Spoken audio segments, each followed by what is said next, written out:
Hi, I'm here to recommend the book Heavy to you by Kiese, Laymon. Roxane Gay says on the cover, "Oh my God, heavy is astonishing, difficult, intense, layered. Wow, just wow." So it's an American memoir. It says Kiese grew up in Mississippi in the deep South as a black man, and he talks about being both a victim and the perpetrator, the long-term effects of abuse and how that affected his life. The book made me feel sad. I'm with him in his sadness. It made me feel anger at the higher education system that pays people so poorly.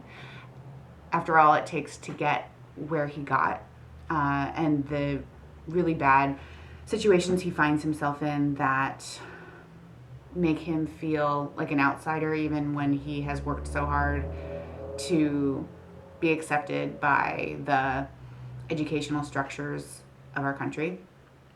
And I will read you the first page.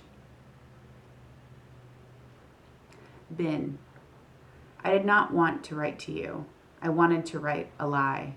I did not want to write honestly about black lies, black thighs, black loves, black laughs, black food, black addictions, black stretch marks, black dollars, black words, black abuses, black blues, black belly buttons, black wins, black bins, black bends, black consent, black parents, or black children.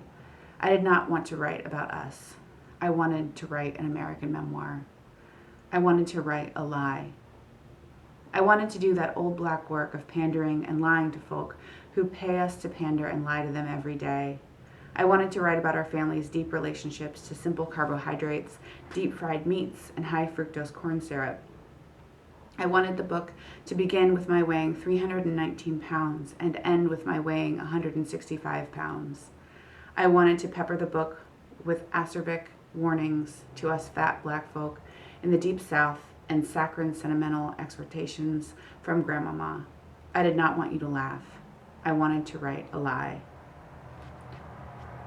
One of the things that was very interesting to me was that we don't usually see topics of food and weight talked about through the lens of men, especially eating disorders. So that was really interesting to me. And I loved also how he talked about patriarchy and racism, where he was kind of a perpetrator of patriarchy in some way and a victim of racism in others. So very, a lot of layers when we talk about intersectionality.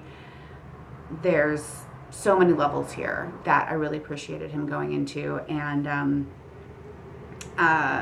even the topic of being like, when he talks about like good white people and how it feels to be like, oh, I wasn't as terrible as I could have been, and how he is put in a situation where he's like, oh, I wonder if this is what it feels like, because there is another group during 9/11 that is, he calls it maybe the most fear-inducing body in the room. And so totally recommend it, really loved it. I just kind of breezed through it, and it's a lot about being a writer actually too. And he talks about rereading a lot, which I don't do a lot because I feel so behind and like I have so much newness to get to. But he talks about how rereading is kind of the reader's version of revising. So I wonder how it'll feel to read it again. And I do hope that I read this book again.